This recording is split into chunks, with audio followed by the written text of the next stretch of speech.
இப்போ விலங்குகள் நலத்தை நாடுபவர்கள் தெருவில் தான் நாய் இருக்கணும், நாய் தான் முதன்மையானது, மக்கள் இரண்டாம் பட்சம் அப்படின்னு ஆர்குமெண்ட்டே பண்ண முடியாது.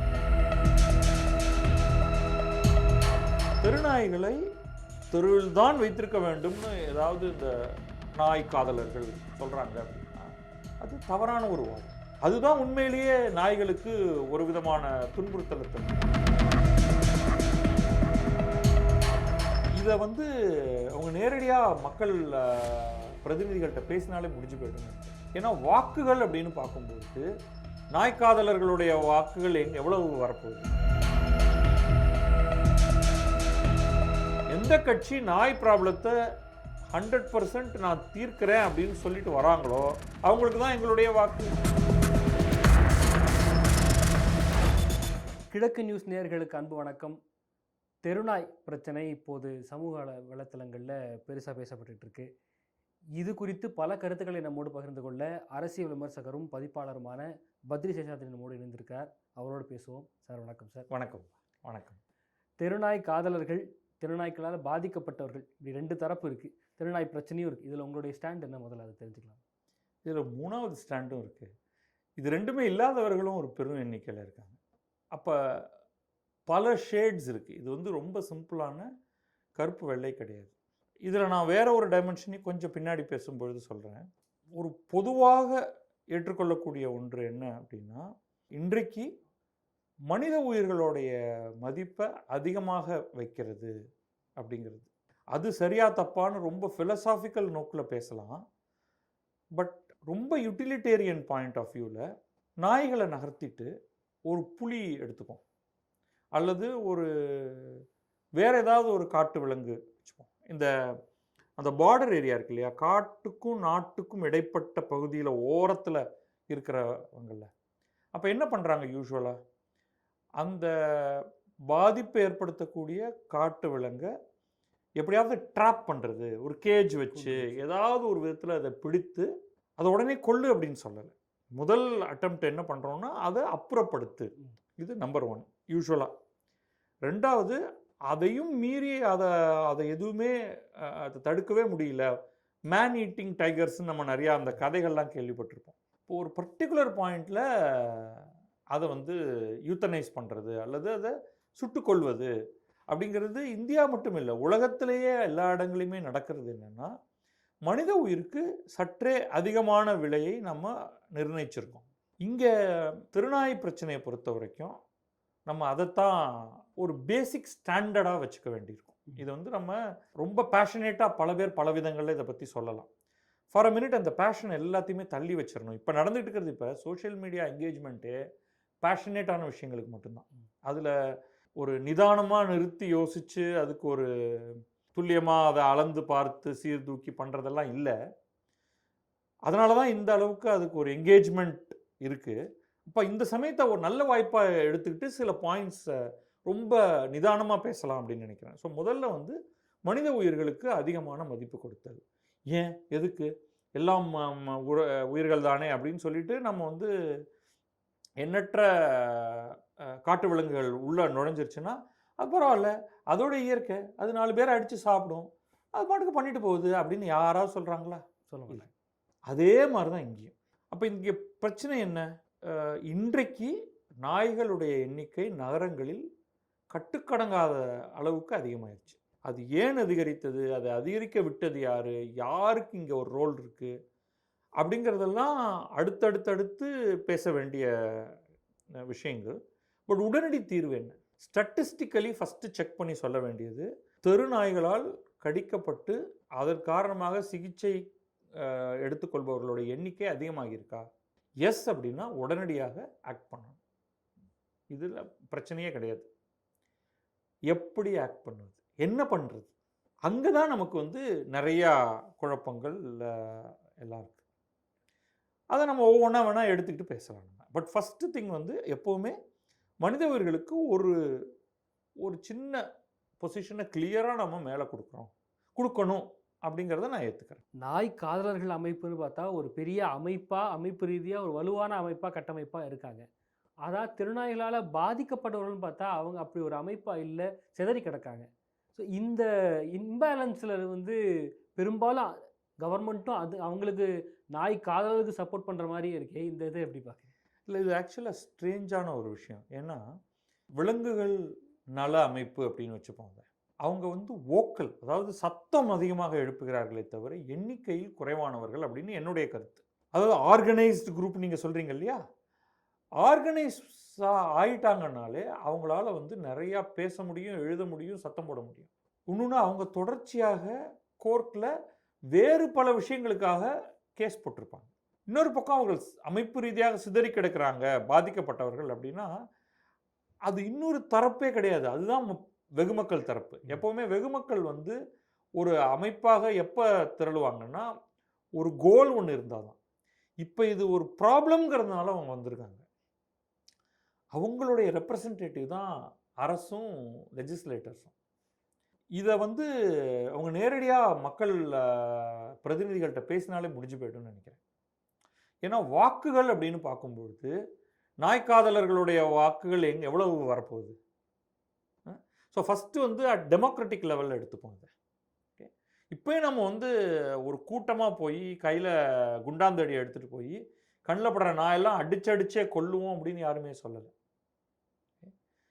அதை எலிமினேட் பண்ணணும்னா அதுக்கு என்னென்ன ப்ராசஸ் இருக்கோ அதை ஃபாலோ பண்ணுங்க அப்படின்னு தான் சொல்கிறோம். தெருநாய்களை தெருவில் தான் வைத்திருக்க வேண்டும்னு ஏதாவது இந்த நாய் காதலர்கள் சொல்கிறாங்க அப்படின்னா அது தவறான ஒரு வாதம். அதுதான் உண்மையிலேயே நாய்களுக்கு ஒரு விதமான துன்புறுத்தலை தருது. அந்த வாதத்தை ஈஸியாக கோர்ட்டில் வந்து எதிர்கொள்ள முடியும். பட் யார் அதை எதிர்கொள்ள போகிறாங்க? ரெண்டு பாசிபிலிட்டி இருக்குது. ஒன்று வந்து நீங்கள் மக்கள் தரப்பு ஒரு ஆர்கனைசேஷனை உருவாக்கி பணம் சேகரித்து அதை பிரபல டாப் கிளாஸ் வக்கீல்கள்கிட்ட கொடுத்து கோர்ட்டுக்கு போகிறது. இன்னொன்று அரசுக்கு நெருக்கடி கொடுத்து அரசை எதிர்த்தரப்பாக கொண்டு போய் கோர்ட்டில் நிறுத்துது. அந்த ரெண்டாவது பார்ட் ஈஸி அப்படின்னு எனக்கு தோணுது. முதல் தரப்பு இப்போ விலங்குகள் நலத்தை நாடுபவர்கள் தெருவில் தான் நாய் இருக்கணும், நாய் தான் முதன்மையானது, மக்கள் இரண்டாம் பட்சம் அப்படின்னு ஆர்குமெண்ட்டே பண்ண முடியாது. என்ன பேசிஸில் அவங்களால பண்ண முடியாது? அது அவங்களுடைய நேச்சுரல் ஹேபிட்டேட்டுங்கிறது மட்டும்தான் அவங்களுடைய வாதம். அது அவங்களுடைய நேச்சுரல் ஹேபிட்டேட்டாக இருக்கட்டுமே. நாளைக்கு நான் வந்து தெருவில் பாம்புகளை விடுறேன்னு வச்சுக்கோங்க, அது ஒரு 10 மாதத்தில் 1 வருஷத்தில் அது அது தன்னுடைய நேச்சுரல் ஹேபிட்டேட்டாக ஆக்கிக்கும். செய்வாங்களா? கான்ஃப்ளிக்ட் ஜோனாக இது மாறி இருக்கு இன்னைக்கு. அது ஏய்ந்து போச்சுன்னா பிரச்சனையே கிடையாது. இப்போ காக்காயை வந்து சுட்டுக்கொள்ளுன்னு நம்ம யாரும் சொல்லலை. அது உங்களை வந்து இந்த சினிமாவில் வர்ற மாதிரி துரத்தி பழி வாங்கி உங்களை ஒழிச்சு கட்டுறேன்னெலாம் சொல்லலை. அது உங்களுடைய என்வாயர்மெண்ட்டில் இருக்குது. பட் இது வந்து உருமாறிக்கொண்டே இருக்கும் நாய்கள் உங்களுடைய நேச்சுரல் ஹேபிட்டேட்டை பாழடிக்க போகிறது. அதனால தான் அதை நம்ம ப்ராப்ளத்துக்குள்ளே அந்த கான்ஃப்ளிக்ட்டுக்குள்ளே கொண்டு வரோம். இப்போ நீங்கள் வந்து யானை வழித்தடங்களை ஒரு உதாரணமாக எடுத்துக்கங்க. யானைகளுக்கு உணவு இல்லை, யானையுடைய பகுதிகளெல்லாம் வந்து மக்கள் அதை பிடுங்கிக்கிறாங்க அப்படின்னு ரொம்ப ஸ்ட்ராங்காக இப்போ விலங்கு, அதான் நாய் காதலர்கள்னு சொல்லணுமா விலங்கு ஆர்வலர்கள்னு சொல்லணுமா அப்படிங்கிறத கொஞ்சம் நம்ம பார்த்துக்கணும். அப்போ அவங்க ரொம்ப முக்கியமான சில கேசஸ் கொண்டு வந்திருக்காங்க. அதை அவங்கள வந்து நம்ம வந்து ஒரேடியாக டிஸ்மிஸ் பண்ணிடக்கூடாது. பட் சில சமயம் ரொம்ப எக்ஸ்ட்ரீம் பொசிஷன் எடுத்து இந்த மாதிரியான சுச்சுவேஷனில் தவறாக அவர்கள் நடந்து கொள்கிறார்கள் நான் சொல்லுவேன். இப்போ யானைகளுக்கு இந்த விலங்கு நல ஆர்வலர்களுடைய இன்வால்மெண்ட் இல்லைன்னா வர்ச்சுவலி நம்ம வந்து காடுகள் எல்லாத்தையும் அழிச்சிருப்போம். யானை வழித்தடங்களை மீட்டெடுப்பதில் அவர்கள் வந்து ஒரு மிக முக்கியமான செயலாற்றியிருக்காங்க. அதை நம்ம பாராட்டுறோம் இல்லையா? அதே மாதிரி தான். ஏன்னா அவங்களுடைய நேச்சுரல் ஹேபிட்டேட் அது, அதை நம்ம ரொம்ப என்கரேஜ் பண்ணக்கூடாது. அதே மாதிரி நம்ம வந்து பல இடங்களில் இந்த மின்வேலி அமைத்தல் அதெல்லாம் அதே மாதிரி கேரளா போன்ற பகுதிகளெல்லாம் அந்த வெடி வைத்தல், அந்த பன்றிகள்லாம் போய் மாட்டிக்கும், அது தொடர்பான வழக்குகள். ஸோ அதில் ஒரு ஒரு ஒரு நியாயம் வந்து அதில் பல இடங்களில் இருக்கிறத நம்ம பார்க்குறோம். பெரும்பாலும் அங்கே பிரச்சனை இல்லை நமக்கு. பட் அது மக்கள் வாழிடங்களில் வந்து நீங்கள் ரொம்ப தலையிட முடியாது. இப்போ அதோடைய எக்ஸ்ட்ரீமை நீங்கள் எடுத்துகிட்டு போக முடியாது. ஏன்னாங்க இங்கே தெருவில் புலியோ சிங்கமோ போனால் என்னங்க தப்பு? அதை இயல்பாக அது சுதந்திரமாக இருக்க விடணும். அம்மா 2 பேரை அடித்து சாப்பிடும், அதனால என்ன அப்படின்னு சொல்கிறோம் இல்லையா? அந்த மாதிரி கொண்டு வந்துடுவோம் இல்லையா? அப்புறம் நாளைக்கு அது கூடாதுங்கிறதுனால தான் வந்து நம்ம ரொம்ப எக்ஸ்ட்ரீமாக எந்த வாதத்தையுமே எடுத்துகிட்டு போகக்கூடாது அப்படிங்கிறது. இப்போ நம்ம வந்து கொஞ்சம் முன்னாடியே நிறுத்திக்கணும். கான்ஃப்ளிக்ட் இல்லாமல் ஒரு எண்ணிக்கை குறைவாக இருந்த வரைக்கும் யாருமே இதை ஒரு பெரிய இஷ்யூ ஆக்கல. அப்பையும் நாய்கள் கடிச்சிக்கிட்டு தான் இருந்துச்சு. குறைவாக இருந்தது எண்ணிக்கை, ரொம்ப குறைவாக இருந்தது எண்ணிக்கை. அதனால் நம்ம அதை பெரிய இஷ்யூ ஆக்கல. இப்போ நீ கொஞ்சம் பார்த்துக்கோப்பா, கவனமாக இரு அப்படின்னு சொல்லிட்டு இருந்தோம். இப்போ அது பூதாகாரமாக வெடிக்கிறதுனால தான் இது இவ்வளவு பெரிய இஷ்யூவாக மாறுது. அது இல்லை, இன்னும் கொஞ்சம் வெயிட் பண்ணுங்க, என்னங்க எவ்வளோ பேருங்க செத்து போயிருக்காங்க, இன்னும் ஒரு ஒரு ஒரு 1000 10,000 பேர் சாகட்டுமே அப்படின்னு நம்ம சொல்ல முடியுமா? அதனால தான் நம்ம இப்போ வந்து உடனடியாக களத்தில் இறங்கணும் அப்படின்னு நம்ம சொல்கிறோம்.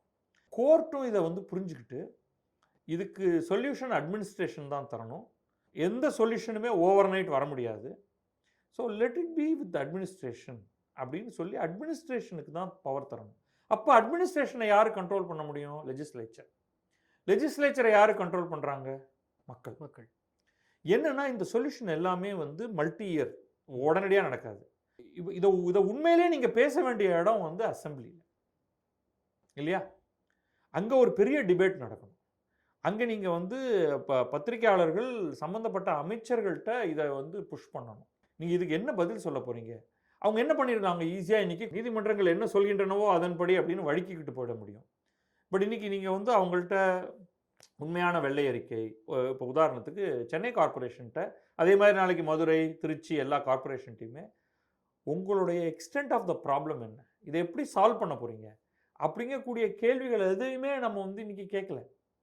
அவர்களும் வந்து ஒரு ஃபுல் ரிப்போர்ட் கொடுக்கல. இன்னைக்கு நேரம் அவங்க வந்து ஆட்களை வச்சு ஸ்டடி பண்ணியிருக்கணும். அந்த ஸ்டடியில் தான் வந்து 1.8 lakhs இருக்கு. அது வெறும் எண்ணிக்கையை மட்டும் தான் சொல்கிறீங்க. என்ன பண்ணணும்? அதுக்கு ஏபிசி பண்ணுறதா சொல்லி அது போதுமா? சரி, அதன் விளைவு என்ன? 1.8, அதாவது what is the right number? இப்போ 1.8 lakh நீங்கள் சொல்கிறது இது சென்னையிலையா? அது ஆமாம், சென்னையில் 1.8 lakh ஃபார் ரஃப்லி 1.34 crores, 1.4 crores அப்படின்னு நம்ம அதை இவங்களுடைய எந்த விஸ்தீர்ணத்தில் பண்ணாங்கன்னு தெரியல. பட் இப்படி ஒரு கணக்கு வச்சுப்போம். அதை ஒன்று கொஞ்சம் மாற்றி சொன்னோம்னா 1.4 lakh ஃபார் 1.4 crore சும்மா ஒரு கணக்குக்கு வச்சுப்போம். அப்போ 100 மனிதர்களுக்கு ஒரு நாய். அது சேஃப் நம்பரா? எனக்கு நான் இதோட நிற்கக்கூடாது, நம்ம அடுத்து போகணும் இல்லையா? அப்போ எது சேஃப் நம்பர் வேர் அந்த ப்ராப்ளம் இஸ் மேனேஜபிள்? அப்போ அந்த சேஃப் நம்பர் ஒரு உதாரணத்துக்கு 1000 மனிதர்களுக்கு ஒரு நாய் அப்படின்னா 10 மடங்கு நாய் அதிகமாக இருக்குன்னு அர்த்தம். எனக்கு தெரியாது இந்த நம்பர்லாம். அதுதான் வந்து அப்ரோப்ரியேட் ஆட்கள் சொல்ல வேண்டியது, அது எக்ஸ்பர்ட் சொல்ல வேண்டியது. இல்லை 100 பேருக்கு ஒரு நாயின்னு இன்றைக்கு இருக்கிறது, 1000 பேருக்கு 10 நாயின்னு இருக்கிறத 1000 பேருக்கு 5 நாயின்னு இருந்தால் பிரச்சனை இல்லை அப்படின்னா பாதிக்கு பாதி கல் பண்ணணும் அப்படின்னு ஒரு சொல்யூஷன் வருது. இதை கோர்ட்டே அதை ஏற்றுக்கிட்டு தான் ஆகணும். ஓகே, ஒருவேளை விலங்கு நல வாரியங்கள் நடத்துகிறவங்க பிரியர்கள் வந்து இல்லை, இன்ஃபேக்ட் இதை விட டபுள் மடங்கு எண்ணிக்கை இருந்தாலும் நாய்களால் மனிதர்களுக்கு பிரச்சனையே இல்லை அப்படின்னு சொல்கிறாங்கன்னா ப்ரூவ் இட். அந்த எக்ஸ்பர்ட் டிசிஷனை நம்ம கொஸ்டின் பண்ணலாம். அதற்கு பிறகு ஓகே, இதுதான் நாங்கள் எடுத்திருக்கிற டிசிஷன். அது எங்கே நடக்கணும்? நம்முடைய மாமன்ற கூட்டத்தில் நடக்கணும், சென்னையை பொறுத்த வரைக்கும். அதில் எல்லா கவுன்சிலர்ஸும் பேசட்டும், கடைசியாக அவங்க ஒரு முடிவுக்கு வரட்டும், அதை மேயர் என்டார்ஸ் பண்ணட்டும், அதை கமிஷனருக்கு கொடுக்கட்டும், அதை கமிஷனர் வந்து அதை எக்ஸிக்யூட் பண்ணணும். இதுதான் நியாயமாக நடக்க வேண்டிய ஒன்று. இதுதான் நம்ம கேட்குறோம். அப்போ வந்து மக்களுடைய குரல் கேட்க முடியும். இப்போ மக்கள் என்ன பண்ணணும்? கடி வாங்கின மக்கள் அல்லது பயப்படுற மக்கள்லாம் நேராக அவங்க கவுன்சிலர்கிட்ட போகணும். இதுதாங்க எங்களுக்கு உள்ளதுலேயே முக்கியமான விஷயம். இதுதான் தினம் தினம் செத்து பழச்சிக்கிட்டு இருக்கோம். நீங்கள் உடனடியாக இதுக்கு நோட்டீஸ் கொடுங்க. இல்லை நீங்கள் கொடுக்கல அப்படின்னா ஒன்றும் கவலை இல்லைங்க, அடுத்த எலெக்ஷன் வருது அப்படின்னா போதும். அவங்களுக்கு உடனே அவங்க வந்து மேலிடத்துக்கு தகவல் சொல்லிடுவாங்க. ஆனால் அங்கேருந்து அதுக்கப்புறம் நடவடிக்கை எடுக்கக்கூடிய இடத்துல இருக்கும்போது அதை தடுக்கிற அந்த நாய் காதலர்கள், நாய் ஆதரவாளர்கள் தடுக்க முடியாதுப்பா. இப்போ அதாவது நான் என்ன கேட்குறேன், அந்த அளவுக்கு பவர்ஃபுல் அப்படின்னா அவங்கள தேர்தலில் தோற்கடிங்க அப்படிங்கிறேன் நான். மக்கள் இதில் ஆக்ட் பண்ணுறவங்களுக்கு தான் நாங்கள் ஓட்டு போடுவோம். Single point agenda. அதுதானே டெமோக்ரஸியே. நாய்களால் எங்களுக்கு பெரும் பிரச்சனையாக இருக்குது. ஆட்சியில் இருப்பவர்கள் நாயை சரியாக இந்த நாய் ப்ராப்ளத்தை டீல் பண்ண மாட்டேங்கிறாங்க. எந்த கட்சி நாய் ப்ராப்ளத்தை 100% நான் தீர்க்கிறேன் அப்படின்னு சொல்லிட்டு வராங்களோ அவங்களுக்கு தான் எங்களுடைய வாக்கு. இன்னும் சில வருடங்கள் ஆகும், அது வரைக்கும் கொஞ்சம் கடி வாங்கிக்கணும். பட் இதுதானே ஒரே வழி. சரி, அப்போ நாய்களை எல்லாம் ஒழிச்சு கட்ட போகிறோம் அப்படின்னு வரும்பொழுது அதற்கு எதிராக நான் கோர்ட்டுக்கு போனேன்னா அப்படின்னு ஒருத்தர் சொல்லலாம். அதையும் ஃபைட் பண்ண வேண்டியதுதான். இது வந்து மக்களோட வில், இது அதை சரியான முறையில் செயல்படுத்தணும். அப்போ அதில் வந்து ஈடுபடாமல் கட்சி பிரதிநிதிகள் வேற எங்கேயோ போனாங்கன்னா, இல்லைங்க எங்களுக்கு மேலிடத்துலேருந்து உத்தரவு வந்திருக்கு, நாய்களெல்லாம் தெருவில் உலாவ விடுங்க அப்படின்னாங்கன்னா, யாராவது இன்னொரு கட்சியை வந்து அந்த இடத்துல வரும், மேலே வரும். அப்படிதான் நீங்கள் டெமோக்ரஸியில் வேற எப்படி மாற்றுவீங்க? ஸோ இது ஒரு டெமோக்ராட்டிக் ப்ராசஸோட சேர்க்கணும் இந்த மாதிரி விஷயங்களை. ஏபிசி சொல்கிறாங்க, அனிமல் பர்த் கண்ட்ரோல் இது வந்து இதாகும் அப்படின்னு. இனப்பெருக்கத்தை கட்டுப்படுத்துறது மட்டும் தெருநாய்களை கட்டுப்படுத்திடுமா? கட்டுப்படுத்தலாம், ஆனால் அதற்கு பெரிய விளைவு உண்டு. முதல்ல உங்களுக்கு வந்து ஒரு நகரத்துக்குள்ளே இருக்கக்கூடிய நாய்களின் எண்ணிக்கை பற்றிய ஒரு கிளாரிட்டி நமக்கு கிடையாது. அது அத்தனைக்கும் வந்து நீங்கள் ஒரு tag and some electronic scannable material, அதில் நீங்கள் ஒரு QR கோடு வைக்கலாம். அதை ஃபஸ்ட்டு நீங்கள் க்ரியேட் பண்ணலாம். ஸோ குறைஞ்சபட்சம் அதை ஸ்கேன் பண்ணுறதுக்கு, அல்லது RFID டேக், தெரியல, எல்லாத்துக்குமே ஒரு காஸ்ட் இருக்குது. அப்புறமா நீங்கள் அதுக்கு வந்து பர்த் கண்ட்ரோல் பண்ணலாம். அந்த அளவுக்கு நம்மக்கிட்டக்க வெட்டர்னரி டாக்டர்ஸ் இருக்காங்களான்னு தெரியல. So you need to create தம். அல்லது குறைந்தபட்சம் ஒரு பெரும் எண்ணிக்கையில் வாலண்டியர்ஸை கொண்டு வந்து அவர்களுக்கு இதற்கான ஒரு பயிற்சி கொடுத்து, நர்சிங் வாலண்டியர்ஸை, அது வந்து மனிதர்கள் மாதிரி போய் உட்காந்து கையை நீட்டியோ அல்லது படுத்துக்கிட்டோலாம் அது ஒன்றும் பண்ணிக்காது. ஆமாம், நம்ம தான் ரொம்ப அக்ரெசிவாக நீங்கள் அதை பிடிச்சி ரெஸ்ட்ரெயின் பண்ணுறீங்கனாலே அது வந்து பயங்கரமாக இது பண்ணும். அப்போ அதை கொஞ்சம் கருணையோடையும் கரெக்டாகவும் செய்யணும். அனஸ்தீஷியா கொடுக்கணுமா, சும்மா டகார்னு எடுத்து பிளேடால் கீறுற விஷயம் இல்லை இது. ரைட், அதுக்குன்னு ஒரு ப்ரொசீஜர். அந்த ப்ரொசீஜருக்கு பிறகு அதை வந்து சில நாட்கள் அதை பத்திரமாக பாதுகாக்கணும். இல்லாட்டி அது வந்து ஸ்க்ராட்ச் பண்ணலாம். அது எந்த மாதிரியான முறையை பயன்படுத்துகிறீங்க? வாசெக்டமி, அப்போ ஆண் நாய் அப்படின்னு எடுத்துக்கிட்டால் அதை எப்படி பண்ண போகிறீங்க? விதை நீக்கமா? ஸோ இந்த ப்ரொசீஜரல் இஷ்யூஸ் இருக்குது. பெண் நாய்னா அது வந்து இன்டர்னல் ப்ரொசீஜர் தான் பண்ணி ஆகணும். அது மனிதர்களுக்கு மாதிரியே தான், எல்லா பாலூட்டிகளும் கிட்டத்தட்ட ஒரே மாதிரி தானே. அது ஃபெலோப்பியன் டியூபை வந்து முடிச்சு போடுதா, ஏதாவது இந்த மாதிரி ஏதாவது ஒன்று பண்ண வேண்டியிருக்கும். அப்போ இதுக்கு வந்து ஒரு ப்ராசஸ் இருக்குது, அதுக்கு ஒரு ஆப்ரேஷன், அதுக்கப்புறம் அதுக்கு ஒரு குறிப்பிட்ட தினங்கள் அதை வந்து பத்திரமா பாதுகாக்கணும் நியாயமாக. அதை விட்டுட்டு நான் வந்து தாறுமாறாக செஞ்சு அது ரத்தம் வெளியேறிக்கிட்டே இருந்து அது கஷ்டப்பட்டு அந்த இடம் செப்டிக் ஆகி நீங்கள் அதோடைய எக்ஸ்ட்ரீம் வரைக்கும் கொண்டு போங்க, அதுதான் நியாயமற்றது. இல்லை நீங்கள் கருத்தடை செய்ய போகிறீங்கன்னா அதற்கான நியாயமாக செய்யணும். நம்ம ஊரில் அந்த அளவுக்கு சென்சிட்டிவிட்டி இருக்கான்னு நம்ம யோசிக்கணும். இப்போ நீங்கள் ஒரு 10 டாக்டரை வச்சுட்டு 10,000 நாய்களுக்கு நீங்கள் வந்து அறுத்து தைனா பைத்தியம் பிடிச்சிடும். நீங்கள் அதை வந்து டம்ப் பண்ண முடியாது. So we have very very complicated problem. So அதுக்கும் நீங்கள் வந்து ஸ்லோ ப்ராசஸ் தான். அந்த ஸ்லோ ப்ராசஸோடைய நெட் ரிசல்ட் என்ன? மேலும் மேலும் இனப்பெருக்கம் நடந்துக்கிட்டே இருக்குது. அப்போ நீங்கள் வந்து அந்த இனப்பெருக்கத்தை தடுக்க முடியாது, அதோடைய எக்ஸ்ப்ளோஷனை குறைச்சிக்கிட்டே வர முடியும். ஸோ நீங்கள் ஒரு 10 ஆண்டுகள்னு நீங்கள் கணக்கெடுக்கணும். இப்போருந்து ஆரம்பித்து 10 ஆண்டுகளில் நான் நாய்களோட எண்ணிக்கை, ஸ்ட்ரே டாக்ஸ் எண்ணிக்கை கடுமையாக குறைக்கிறேன். இது வந்து இந்த இனப்பெருக்க கண்ட்ரோல் பண்ணுறது மூலமாக ஒன்று. ரெண்டாவது, இதில் ஒரு போர்ஷனை நான் கல் பண்ணிகிட்டே இருக்கேன், இது ரெண்டாவது. மூணாவது, ஸ்ட்ரே அடாப்ஷன் ப்ரோக்ராம் அப்படின்னு நான் ஒன்று கொண்டு வரேன். Healthier stay. இப்போ ஸ்ட்ரேலேயே வந்து ரொம்ப சீக்கு பிடிச்ச நாயை வந்து தெருவில் இருக்கிற நாயை எடுத்துகிட்டு போனால் யாரும் எடுத்துகிட்டு போக மாட்டாங்க. ரைட். ஸோ அதை வந்து ஹெல்த்தியாக அதுக்குன்னு ஒரு அடாப்ஷன் ப்ரோக்ராம் கொண்டு வந்து அரசு கொஞ்சம் மானியத்தை அதில் கொண்டு வந்து பட் வித் அன் அக்ரிமெண்ட், நான் இந்த நாயை எடுத்துகிட்டு போகிறேன், வீட்டில் வச்சு நான் பாதுகாப்பேன், எல்லா சட்டத்திட்டங்களுக்கும் உட்படுறேன் அப்படின்னு சொல்லி, அப்போ அரசு வந்து அந்த நாயை முழுமையாக ஒரு பெட் கிளினிக்கோட டைப் பண்ணிவிட்டு அவங்க அதை முழுக்க அதுக்கு ஒரு கம்ப்ளீட் வாஷ் கொடுத்து அதுக்கு எல்லா தடுப்பு மருந்துகளும் அரசின் செலவில் போட்டு ஒரு கார்டு கொடுத்து ஒரு நம்பர் கொடுத்து ஒரு டேகு QR கோடு எல்லாம் கொடுத்து அதை ரெஜிஸ்டர் பண்ணி அதை வந்து ஹேண்ட் ஓவர் பண்ணுறாங்க. கட்டாயமாக கருத்தடை அதற்கு செய்யணும். அதை செய்ய வேண்டிய பொறுப்பு இத்தனை காலகட்டத்துக்குள்ள நான் சொல்கிறது வந்து குட்டி குட்டி நாய்களுக்கு. நாய்களுக்கு. அந்த தாய் பராமரிப்பு முடிந்து அது ஹேண்ட் ஓவர் எப்போ எடுத்து கொடுக்கலாம் அப்படிங்கும் பொழுது, அப்போ நீங்கள் அதை வீட்டுக்கு எடுத்துகிட்டு போங்க, இதெல்லாம் பண்ணுங்கள். அப்போ நான் வந்து தெருக்களிலிருந்து அவற்றை நீக்க தொடங்குகிறேன். பட் அதே சமயம் கருணையோட.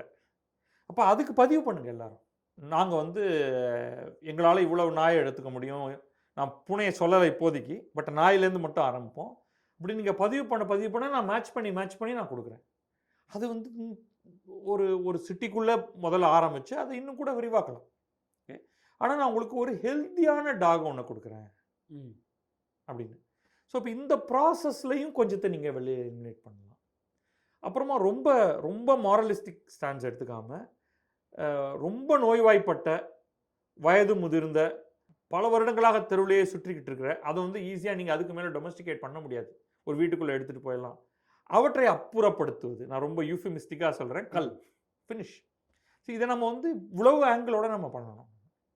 அப்புறம் மக்களுக்கே இந்த தெருநாய்க்கு ஐயோ பாவம்னு சோறு போடாது. அப்படி பண்ணுறேன்னா முழுக்க நீ வீட்டுக்குள்ளே எடுத்துக்கோ. சோறு மட்டும் நான் போடுவேன், ஆனால் அது வந்து ரோட்டில் தான் இருக்கும் அப்படிங்கிற அதுதான் கருணையற்ற செயல், அப்படி பண்ணாத அப்படிங்கிறத கொண்டு வருது. இப்படி ஒரு மல்டிடியூட் ஆஃப் ஆக்டிவிட்டி மூலமாக 10 ஆண்டுகளில் இந்த ஸ்ட்ரேயை முற்றிலுமாக ஒழிப்பது அப்படிங்கிற ஒரு திட்டத்தை யோசிக்கலாம்.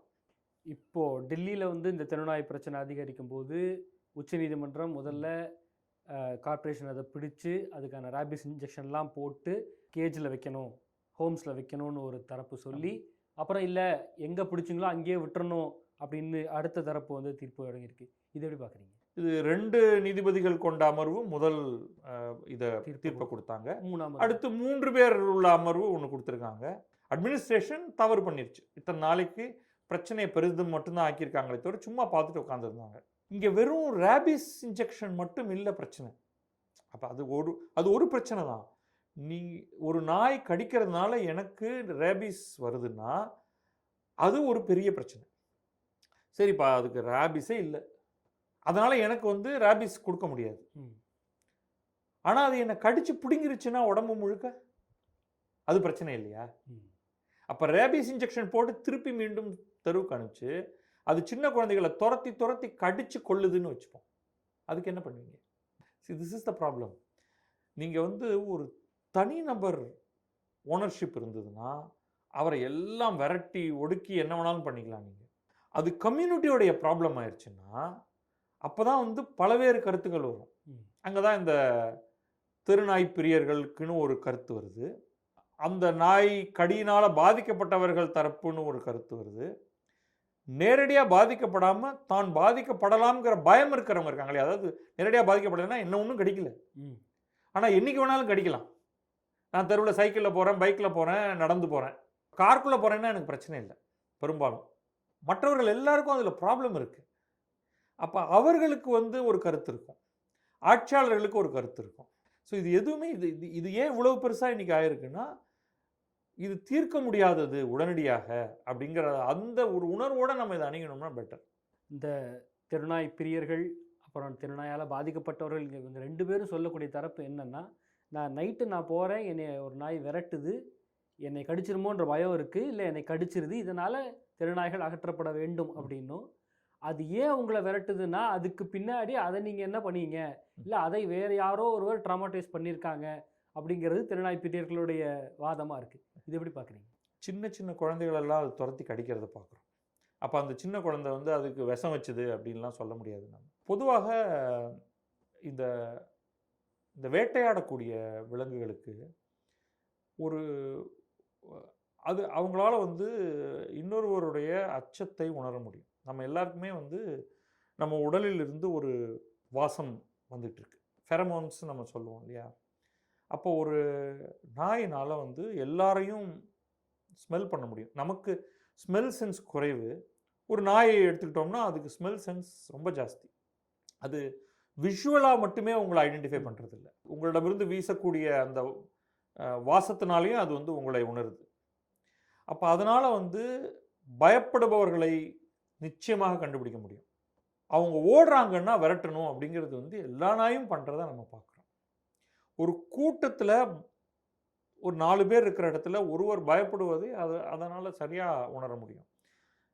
அப்போ யார் வீக் இந்த இந்த ஹண்டருக்கு வந்து எப்போவுமே யார் வீக்காக இருக்காங்களோ அவங்கள தான் போய் அட்டாக் பண்ணும்.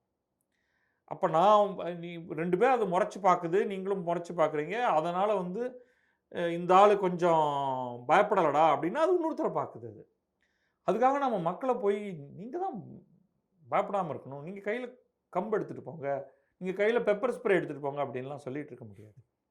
அது நியாயம் இல்லை. நான் முதல்லயே சொல்லிட்டேன், மனிதர்களை ஒரு படி மேலே வைத்து தான் நம்ம பார்க்குறோம் இந்த இடத்துலன்ட்டு. அதனால் நீங்கள் ஏன் ராத்திரி போகிறீங்க, நீங்கள் ஏன் வந்து உடம்பு முழுக்க கவசம் போட்டுட்டு போகல அப்படின்னு கேட்குறது வந்து அவ்வளவு சரியாக எனக்கு தோணலை. ஒரு பப்ளிக் அட்மினிஸ்ட்ரேஷனோட முதல் வேலை மனிதர்களுக்கு ஆபத்து இல்லாமல் இருக்க வேண்டும் அப்படிங்கிறது தான். அப்போ நடுவில் ஒரு பெரிய குழி தோண்டி வச்சுருக்காங்க, நீங்கள் அந்த குழியில் விழுந்துட்டீங்கன்னா என்ன ஆகுது அப்படின்னா உடனே குழிப்பிரியர்கள்னு ஒரு குரூப் வந்து நீங்கள் ஏன் வந்து டார்ச் லைட் எடுத்துக்காமல் போனீங்க, நீங்கள் ஏன் குழி இருக்குது அப்படிங்கிறத பற்றின புரிதல் இல்லாமல் போனீங்க, நீங்கள் ஏன் சைடில் போகக்கூடாது அப்படின்னு நாளைக்கு கேட்பாங்களா? ஸோ அதை நம்ம ரொம்ப கேலிக்கூத்தாக ஆக்கிடக்கூடாது. உங்களுக்கு திருநாய்கள் மீது பற்று இருக்குன்னா அதுக்கான ஒரு சொல்யூஷன் கொடுங்க, அதோடைய பாப்புலேஷனை கட்டுப்படுத்துறதுக்கான ஒரு சொல்யூஷன் கொடுங்க. நான் ஆரம்பத்தில் ஒரு விஷயம் ஒன்று சொன்னேன், இதில் ஒரு எக்ஸாம்பிள் ஒன்று சொல்லணுன்னு. உங்களுக்கு ஐஐடி மெட்ராஸ் கேம்பஸ் தெரியும். ஐஐடி மெட்ராஸ் கேம்பஸ் வந்து அது ஒரு வனப்பரப்பு. ஆமாம், கவர்னர் மாளிகை ராஜ்பவன்லேருந்து கிண்டியில் நடுவில் அந்த ஒரு நேஷனல் பார்க் இருக்குது, ஒரு ஜுவாலாஜிக்கல் ரீஜன் ஒன்று இருக்குது, அதுக்கு பிறகு ஐஐடி மெட்ராஸ் இருக்குது. அது ஒரு ரொம்ப பரந்த ஒரு இடம். அதுக்குள்ளே ஒரு சில விலங்குகளும் இருக்குது. நம்ம அந்த ஃபாக்ஸ் அந்த டைப் இருக்குது, மான்கள் நிறையா இருக்குது. 2 வகையான மான் அங்கே பார்க்கலாம். புள்ளிமான் இருக்குது, அதே மாதிரி இந்த பிளாக் பக்னு சொல்லக்கூடிய அந்த சுருள் கொம்பு மான் இருக்குது. அங்கே கொஞ்சம் கொஞ்சமாக ஐஐடி மெட்ராஸ்க்குள்ளே அந்த ஸ்ட்ரே டாக்ஸோட எண்ணிக்கை அதிகமாச்சு. நாங்கள் படித்த ஒரு காலகட்டம் 87 to 91, 1987 to 91 ஸ்ட்ரே டாக்ஸ் அவ்வளோவா இருக்காது, இருக்கும், ஆனால் ரொம்ப ரொம்ப ரொம்ப குறைவான எண்ணிக்கை. மான்களோட எண்ணிக்கை அதிகமாக இருக்கும். பெரும்பாலும் அவங்களுக்குள்ள ஒரு கான்ஃப்ளிக்ட் வந்தது கிடையாது.